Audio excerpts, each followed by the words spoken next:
Perempuan orgasme berkali-kali. Kenapa enggak? Yuk, tonton videonya dan cari tahu caranya. Perempuan bisa orgasme berkali-kali. Ada sebuah survei yang mengatakan bahwa sekitar 78% perempuan pernah mengalami orgasme berkali-kali. Memang survei ini di negara barat sih, di Indonesia belum ada penelitian serupa. Tapi artinya secara biologis, tubuh perempuan mampu untuk melakukan orgasme berkali-kali.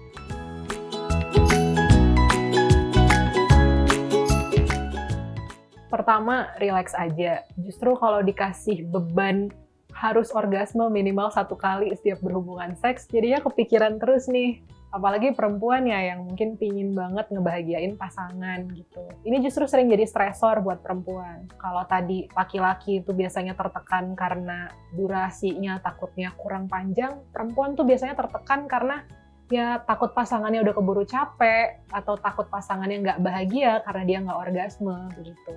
Nah, pemikiran-pemikiran seperti ini justru membuat perempuan semakin sulit mencapai orgasme karena ada desakan harus segera orgasme, secepat mungkin, sesegera mungkin. Kedua, selain rileks, kenali tubuh betul-betul.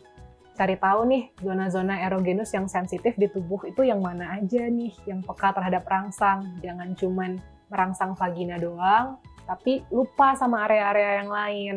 Misalnya nih, di bawah tangan, di leher, di pundak, di wajah, telinga, betis, area apapun lah, punggung, paha, tergantung masing-masing orang karena preferensi orang berbeda-beda.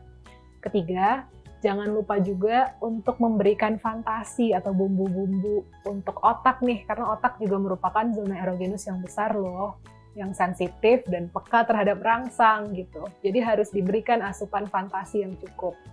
Caranya gimana? Bisa apa aja, bisa dengan rayuan, bisa dengan pakaian tertentu, bisa dengan ruangan di setting biar moodnya jadi makin romantis, apapun itu. Cari aja cara-cara kreatif dan omongin bareng pasanganmu. Ada beberapa hal yang membuat perempuan bisa kesulitan mencapai orgasme. Pertama, kurang stimulasi, karena area yang dirangsang itu-itu aja. Asumsinya, ya penetrasi kan cukup. Ya mungkin enak gitu buat bagi kebanyakan laki-laki mungkin tuh cukup, tapi bagi perempuan perlu banget untuk merangsang area-area yang lain juga yang sudah disebutkan sebelumnya. Mungkin perlu rangsangan ekstra di titik-titik sensitif nih, area-area erogenus. Penyebab kedua yang membuat perempuan susah orgasme adalah kurangnya lubrikasi pada vagina. Nah, pelumas alami yang harusnya keluar dari vagina kadang-kadang ada kalanya nggak keluar sebanyak itu. Misalnya karena faktor-faktor hormonal seperti tubuh sedang di masa tidak subur dalam siklus menstruasi. Itu biasanya sekitar ya menjelang menstruasi lah seminggu sebelum. Selain itu sedang hamil, kondisi postpartum, baru melahirkan beberapa bulan, sehingga belum kembali seperti normal nih hormon-hormon di dalam tubuh. Bisa juga karena menjelang menopause atau menopause itu sendiri. Atau juga karena konsumsi obat-obatan tertentu, sehingga mungkin perlu diobrolin tidak hanya dengan pasangan, tapi kalau konsumsi obat sama dokter kalau memang ini kira-kira memengaruhi hasrat seksual. Faktor ketiga yang menyebabkan perempuan jadi susah mencapai orgasme itu durasi aktivitas seksualnya kurang, padahal moodnya belum bener-bener bangkit gitu. Nah, kuncinya kalau mau menyelesaikan masalah yang satu ini, foreplay-nya harus cukup, nggak bisa minim, nggak bisa sekedarnya aja. Jangan menganggap foreplay itu cuma menu pembuka ya, karena itu juga menu yang dibutuhkan banyak orang dan bisa membantu perempuan mencapai orgasme. Keempat, bisa jadi perempuan susah mencapai orgasme karena posisi berhubungan seks terlalu ribet sehingga capek duluan, atau ya memang posisinya kurang enak aja sehingga nggak mengakses area-area sensitif di dalam vagina. Nah, kalau sudah begini, mungkin perlu didiskusikan posisi yang lebih nyaman tuh gimana sih kira-kira. Dieksplor dulu, diobrolin dulu. Yang kelima, yang juga nggak kalah penting dan bisa menjadi penyebab adalah faktor psikologis. Bisa jadi perempuan lagi cemas, tegang, bosan, nggak mood, nggak pingin melakukan hubungan seks, tapi merasa terpaksa melakukan hubungan seks, atau punya pengalaman buruk terkait kehidupan seksualnya di masa sebelumnya yang belum terselesaikan sehingga menjadi suatu trauma tersendiri.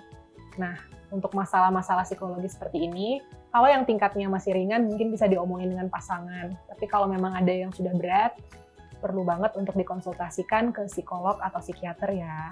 Wujud dan intensitas orgasme pada tiap perempuan bisa berbeda-beda. Tapi ada beberapa tanda yang cukup umum nih, misalnya pupil mata membesar, detak jantung semakin cepat, dada berdebar-debar, badan juga rasanya otot-otot tuh berkontraksi tuh, khususnya otot-otot panggul ke bawah, vagina dan ke bawah berkontraksi. Kadang-kadang juga seluruh tubuh yang berkontraksi otot-ototnya. Nah, tiap orang berbeda. Biasanya bagi yang mengalaminya ada sensasi seperti hangat atau ada perasaan bahagia yang pelan-pelan memuncak atau ada perasaan seperti aliran darah mengalir lebih kencang begitu. Beda-beda sih untuk tiap orang. Orang yang mengalami akan tahu bahwa dia sedang mengalami orgasme. Perempuan bisa orgasme berkali-kali, mulai dari foreplay hingga ketika penetrasi, hingga setelah itu juga bisa. Misalnya setelah penetrasi masih bisa ada aktivitas seksual lainnya seperti masturbasi, sendiri atau dibantu dengan pasangan. Dengan banyaknya aktivitas seksual ini nih, bisa aja perempuan orgasme berkali-kali gitu. Orgasme berkali-kali ini memang jarang dibahas ya, orgasme perempuan itu kan memang topik yang kadang-kadang orang masih malu-malu buat ngomonginnya. Tapi sangat bisa terjadi. Laki-laki juga bisa loh orgasme berkali-kali. Bedanya kalau pada laki-laki biasanya kan orgasme itu seringkali terjadi bersamaan dengan ejakulasi.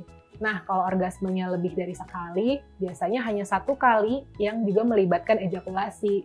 Sisanya orgasme yang lain intensitasnya lebih rendah dan tidak melibatkan ejakulasi itu sendiri. Karena pada laki-laki biasanya setelah ejakulasi, ada suatu masa yang disebut dengan refractory period alias masa istirahat bagi penis nih, di mana penis tidak bisa tegang lagi untuk beberapa saat, hingga masa tersebut selesai. Kalau pada perempuan, tidak ada masa istirahat ini. Aliran darah terus mengalir ke organ-organ seksual seperti vagina, klitoris, vulva. Jadi tetap aja aliran darahnya lancar sehingga lebih mudah bagi perempuan untuk orgasme berkali-kali. Nah, ketika aliran darah ke organ-organ seksual perempuan memuncak, jadinya organ-organ seksual perempuan ini semakin sensitif dan juga membesar. Ketika itu, seiring dengan rangsangnya meningkat nih, rangsang seksualnya, tubuh pun mulai mencapai kenikmatan seksual yang disebut dengan orgasme. Seperti itulah proses orgasme pada perempuan. Ada banyak jenis orgasme yang bisa dialami perempuan. Namun dua yang paling sering dibahas adalah orgasme vaginal dan orgasme klitoris. Nah, kalau orgasme vaginal itu dihasilkan dari penetrasi ke dalam vagina biasanya. Sementara kalau orgasme klitoris itu area yang dirangsang adalah area klitoris. Klitoris itu dia terletak di antara kedua bibir dalamnya vulva nih, labia minora.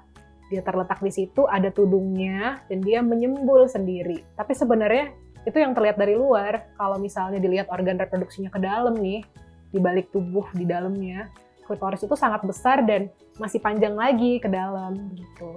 Kalau tadi vagina fungsinya ada banyak, bisa jadi tempat berhubungan seksual, jalur lahirnya bayi, dan tempat keluarnya menstruasi.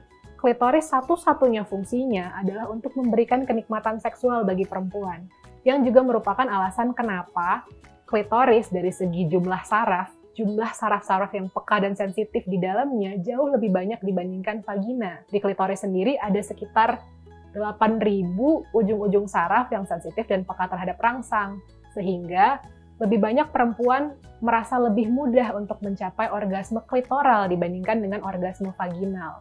Vagina sendiri jumlah sarafnya lebih sedikit gitu dibandingkan dengan klitoris, karena salah satunya tadi kan harus melahirkan ya sebagai jalur lahirnya bayi. Kalau jumlah sarafnya sebanyak klitoris atau lebih banyak lagi, nanti akan lebih menyakitkan proses melahirkan itu sendiri. Sedangkan kan melahirkan itu sendiri juga menantang dan butuh rileks gitu. Makanya saraf-saraf di dalam vagina tidak sebanyak saraf-saraf di dalam klitoris. Sayangnya banyak yang belum tahu soal klitoris nih, dan klitoris sering terlupakan. Padahal klitoris merupakan area yang penting banget buat dirangsang untuk membantu perempuan mencapai kenikmatan seksual yang luar biasa. Kalau sudah mencoba banyak cara nih, tapi tetap nggak bisa merasakan kenikmatan seksual, susah orgasme, ya nggak ada salahnya untuk segera menghubungi dokter, psikolog, atau seksolog.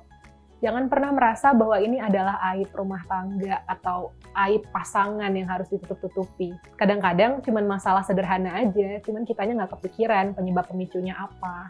Justru dengan kita berkonsultasi atau kita konseling, ini adalah bukti bahwa kita sayang dengan diri sendiri dan sayang dengan pasangan. Sehingga ya lakuin aja, ngapain malu-malu. Jadi geng sehat udah lebih tahu kan soal orgasme perempuan dan bagaimana mencapainya. Jangan lupa buat share pengalaman kamu di kolom komentar ya.